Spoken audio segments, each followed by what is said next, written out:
Today we are with visual artist Anna-Maria Zupančič in her studio, surrounded by her beautiful art and her beautiful backyard. Hello, Anna-Maria. Hi, Adrian.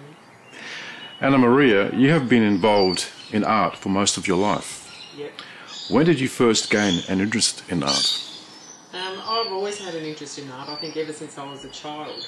I used to enjoy artwork. I enjoyed art at school. I enjoyed art at home. And just, I've always had an interest in playing with different materials and mediums. Is art something that runs in your family? I'm the only one of my family that paints. My sister and my brother both are interested in music. But back in my parents' family, there's a ceramicist, and he makes lots of bowls and artefacts, Slovenian artefacts. Mm-hmm. What is it about art that makes you passionate about it? I just enjoy playing with colour, line, shape,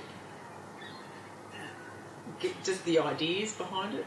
I like working from realism, but then I prefer to abstract, and I like just to see what happens. So just see how it develops, see what turns out next. You studied art at tertiary level to become an art teacher. Yes. Why did you study art? Because I really enjoyed it, and I thought it would be nice to be able to teach other people to enjoy it as well. And even now, as a teacher, that's one of the things I really enjoy doing, is actually getting people to appreciate art, but also to enjoy it for themselves. Because I think it's part of everyone's life. It enriches everyone's life by having art around them, or understanding art, or being aware of different artists, because it's around us all the time. I mean, in Europe, it's in every street corner. Unlike here, we haven't got as many places, but it is lovely to have around. So do you teach at primary or high school level here? High school. I teach 8 to 12, so 8, 9, 10, 11, 12, all the students. Where are you teaching at the moment? At Pasadena High School, which is only a little school. There's only 240 students. So I started at Panola High School, and that was a little school. Then I went to Nord-Maria and several other schools, and in head office for a little while. And then back to Pasadena, and it's lovely having a small school. You get to know all the students, and lots of students have an experience in art. So these are schools in South Australia? Yes, all South Australia. Yeah, and Penola's in the country, isn't it? Yeah, that's right, in the southeast, near Mount Gambier. That's for the Mary MacKillop. That's it, yeah. Yeah. What gives you the greatest satisfaction of being an art teacher? Seeing students develop. Like last year, I had about 8 of my students that I taught from year 8, and they did really well, and I got some very high standards. So to see that development from when they're in year 8 and they're just having a little play, and then all the way up to being in year 12 and being very successful with their faith.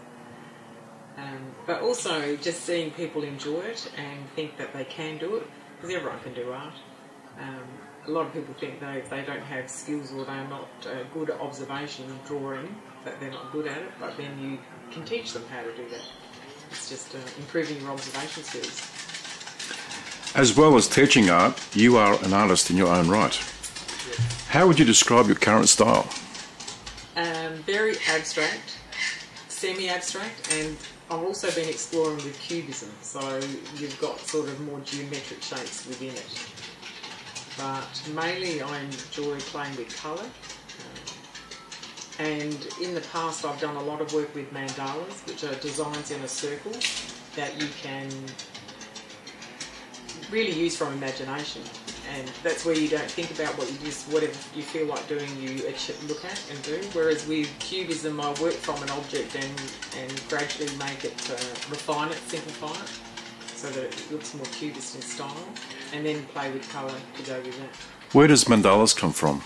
It's Tibetan. You've probably heard of it when the Tibetan monks, they do sand mandalas, where it's designs in a circle, so you've got an inner circle and an outer circle, and you've got a lot of, they use sand, different coloured sands, and then they wash it all away when it's finished. But it's a very meditative process as well, so that's why I like doing it, because you don't have to have an end product, it's just nice doing it. And the I guess the process about colouring it in is where it's quite important as well, because that's how it can centre you.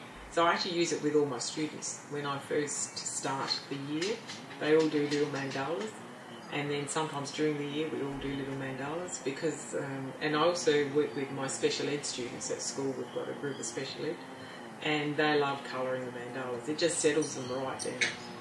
So it's almost therapeutic. Is there any particular colour that you like working with? I like the teals and blues, burgundies. Just depends. No, not. I prefer those cool, warm colours, blues and reds, more than probably yellows and oranges. I don't use those as much. What medium or mediums do you use? Usually acrylic and watercolour and colour pencil. But I've just started exploring oil paints. I did do some oil paints when I was at Teachers College, but I've just started using water-based oils, which is a new medium. So you don't have terps and all that. It's not probably as good as oils because it doesn't blend as much and doesn't probably stay. Although it takes a while before it goes dry, so you can play with it for a fair while. So why do you like using acrylic? Because it's quick. It's quick, and also you can, if you make a mistake, you just go straight over it. You don't like one section, just paint straight over it, and you don't have to wait days and months before it's dry, like with oils. So, and you can mix different things in with it. Different textures can be put in it, and so there's a whole variety that gives you lots of opportunities to play with different other mediums as well. How does inspiration come to you to draw something, to paint something? Well, from mandalas, that all just comes from what I'm feeling at the time. So feelings are important. But the last few exhibitions that I've been involved with are group exhibitions, because when I work full-time, I actually don't have time to put a whole exhibition together, but I like to put a couple of pieces in. And they usually have a theme, and so I just use their theme and come up with my own ideas. But then I usually have a look around at what other artists may be doing, what other techniques they've been using, and sometimes I get inspired by them, their work. I love going to art galleries, so I always get ideas from there. So ideas come from and also from my students really. So I give them ideas, they give me ideas. So it's quite good. And as an art teacher, it's really good to get new ideas, so you've got new things happening all the time. But yeah, we learned a lot together. What is your procedure once you have gotten an idea? Do you use a sketch pad, for example, to start off with an idea and then develop it from there, or how do you work? Sometimes I do. Sometimes I use images. I go and, so if I was doing a landscape theme, I would take photographs of landscapes that I like, and usually I like the texture in the landscape, so I find something that's got a lot of texture in it. And then from there I'll simplify it and then I'll do some pencil drawing, and then I can play with it a little bit with thick and thin line, and then depends what I want to do. Sometimes I'll abstract from there, and then like the last lot of landscapes I did were very watery, so I used the drip effect and let it drip down, and that was quite good. Okay. And then from there I'll explore the medium, and then I'll come up with a final piece. So I do a lot of drawing, colour roughs, painting with the medium, and then I'll come up with a final. Usually on canvas, but sometimes on paper and behind glass. And at the moment I'm exploring pastels. But I haven't done a lot with pastels before. But we went to an art gallery in Clare, just out of Clare, and we went and saw this lady's work, and Jan, I don't know the rest of her name, but she was working with pastels, and she invited us into her studio and showed me how she worked with her pastels, and it was beautiful. So I thought I might experiment with pastels this time. How long does it take for you to paint something? It takes a long time to do the research, so developing the ideas, coming up with sketches, colour roughs, playing around with media, that can take a long time, but I'm doing that all the time. And then when I'm about due for an exhibition, then I might use some of those ideas, refine what I'm doing, and then finish it. So if I've only got a few pieces, that won't take that long, but usually a couple of days for one piece. after I've done all that work. And if I'm working on a series, then probably a couple of months. But again, I've done all the preparation beforehand. And I quite like working in series so that you've got several on the go and then you can pick the ones that you like for the exhibition. And how do you know when a work is finished? That's a hard question. I think I've maybe run out of time. Stop now. No, usually there's a point when you think it looks like what you want it to look like and everything works. I often have my work around the house, and so that you're walking past it and something will catch your eye and you think, oh no, I need to do something in that area just to finish that off. But there comes a time when you think, no, that's enough. But it's hard to know exactly when to stop. Are there any particular themes or subjects that you like to paint about? I've always liked landscape and flowers, but at the moment I'm exploring still life and animals as well. So I've just because the last exhibition I was in with this is Australia, I did a koala and I was looking at kangaroos and emus, and I quite enjoyed working with animals, Australian animals at that stage. But who knows, I might paint my dogs. How has your art style changed over the years? I've learnt to become freer. I really enjoy less is more, so letting the paint work for itself and trying to be fairly free in how it comes across, but trying to not do too much to it. But it's hard to, when I first started I was very stiff and I thought it was too detailed, so trying to get less of the detail but still make it look interesting without the detail. And also now I've been exploring mixed media, so using different impastos in the background and textures in the background and painting over the top of that, and incorporating gold leaf and different papers has been really nice too.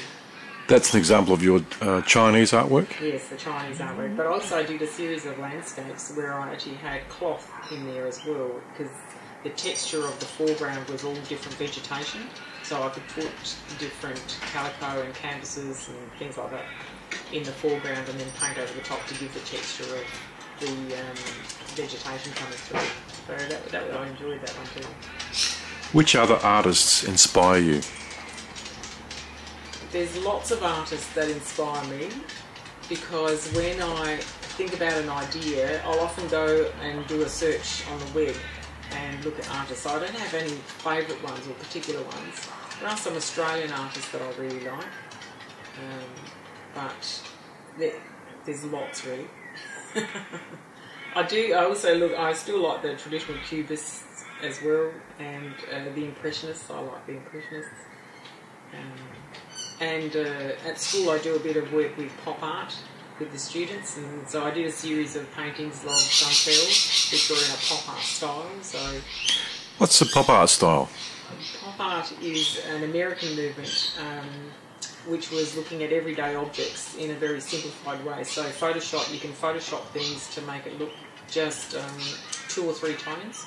So you've got, when I did Chantel, I did like a black outline, which was tone dropout, and then added 2 or 3 colours to it. Chantel, that's your daughter? My daughter, oh yes, Chantel's my daughter, yeah. And so I use her as a subject matter sometimes. You have been involved in establishing a number of art galleries, such as in Penola, Largs Bay and Christie's Beach. What motivates you to establish these? The one in Penola was, we bought some land which had a little cottage at the front, and there was a shop front. And that was in the late 70s, early 80s. And at that time in Penola they were knocking down old buildings, but I wanted to preserve this one. And originally it was going to be my studio, but because it was right on the main street, I thought, I could open up a little shop and sell a few crafts from the local people. And they have a Grapes and Olean festival, which was a parade that used to walk, and people used to walk straight past the shop. So I thought I'll open it up for the Grapes and Olean festival, and I sold everything that was in it. So I thought, I might keep going. So my studio became the shop, and then I built a studio behind it, And then that turned into the shop, and then I built a shed at the side of it, and that turned into the shop. So it was one of the first art galleries in the southeast, even before Mount Gambier had theirs. And it was a gallery where I could work with local artists, but also in that gallery, my students were very traditional. They didn't understand abstract or cubist art or anything like that. They all preferred realistic, so I wanted them to experience something different. So a lot of the artists I had were always interested in abstract. So then I could walk the students from school to the gallery, and we could have a look at an art gallery, and that inspired them to see different things. And so because I was teaching, I didn't need to make a lot of money, because obviously at that time abstract art didn't sell that well, because everyone was into beautiful traditional watercolour landscapes, and which are lovely, but everyone knows about them and they know it. And so I wanted to challenge them a little bit, so I could have artists who did different things. And they go, oh, is this art? What's this? It made them think. You are a member of Embrace, which is a cooperative of independently practicing South Australian artists. What types of things does this cooperative do? Well, we actually have art exhibitions at Snooze at Mile End, and there was a group of us who decided to work with the owners so that instead of having prints on the walls, they actually have paintings, so real artwork. And so that's a bedroom and furniture? Yes, that's right, bedroom and furniture place. And I met Sally, the owner, at a women's breakfast once, and she was lamenting that she had to keep buying these prints that nobody really wanted, and I just finished an exhibition and said, well, put up my work, you know. And then so from there it grew. I just invited a few more friends and a few more artists, and so we decided to have art exhibitions together. And so once or twice a year we'd have an exhibition at Snooze, and Sally would put all the work in the bedroom suites, not so much in the mattress part, but where the suites were. So then you've got the colours of the suites matching the paintings, and the paintings, because they were in a natural home environment, it really accentuated what they looked like. They looked really good, and people could see what they looked like in their own homes. So that was a plus for us and for them. And then, of course, whatever didn't sell, we just took back, and Sally didn't have to pay for it. Where are some of the places that you have exhibited your art? It was, I think we started in Adelaide when the jam factory was on Paynham Road in the old days. So I had an exhibition there. But mainly there's, we had, and then when I, from Penola to Adelaide, we had our little gallery, Pier Gallery at Largs Bay. I had monthly exhibitions there. And that was a group of artists, and so we rotated looking after the place, but had monthly exhibitions there. But that was nice to have an incentive to keep working, because you had another exhibition. Also a few hotels, different places like that. And of course, currently I've been with the Jeffrey Stapleton Gallery on Prospect Road and Mrs. Harris's shop, which is a house with a shop at the front, which they've just recently turned into an art gallery in Torrensville. And they're the two places I've been exhibiting more at recently. Do you have some upcoming exhibitions? Yes, I've got one at, I've got a group exhibition at Mrs. Harris's shop coming up for the Fringe, and it's all in the mind of the beholder, so a different theme again.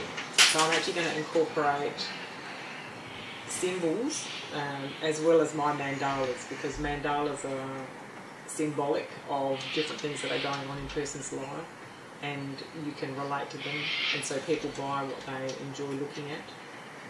And that's a different theme. I haven't had a theme like that before. And in September I'm having another exhibition there, which will be on spring. So we're looking at flowers, because I quite like doing flowers, but they'll be, I've done real flowers, but they're going to be more abstract flowers, with a couple of friends who, one's a photographer, Anne Brown, who's also Slovenian, used to be Anne Pumicu, so she'll be doing her photography, and then another friend from school, Cheryl, she'll be doing some flowers, and at this stage there's just the three of us, so I'm looking forward to contributing to that. Anna-Maria, you're also involved in singing. Yes. I think your dad used to sing in the Slovenian community in Adelaide. Tell us a little bit about your singing. How do you sing, or what do you sing, or where do you sing? In group singing? It's group singing. It's in a group called Amplify, and they are part of Revolution Studios, which is just in the Guild. And on a Thursday night we all get together and pick some fun songs. So it's really a way of relaxing. It is a challenge. It's still a challenge because I enjoy singing, but I haven't done a lot of it. So I'm learning to sing and control my vocal cords, but I enjoy working with the other women and all singing together, and I just find it very relaxing. And after, you know, a hard day at school, it's nice to go and have a little sing. And usually there's songs that are fairly popular, and probably some of them, you know, from the 70s and 60s, some of those. And then we have a concert, which all the people from the studio have a presentation, and some of the voices there are just beautiful. And we provide the light entertainment because we're all over 50. So it's a group of women, and we always do something fun and get the crowd singing. So everyone's singing along, or they all remember the song, so it's a bit of fun. And which voice part do you sing? Is it alto? I'm alto. Alto. More alto, and I've tried a variety, but I'm learning to control the alto part of it. Another area of your involvement is with the Slovenian Community Radio on 5EBI. That's right. In what capacity do you help out there? Well, I provide an item of interest that relates to Slovenia in some way. The Slovenian culture, the Slovenian people, the Slovenian artists, the Slovenian community. I look at different times. At Christmas we look at Christmas themes. At Easter we might look at Easter themes.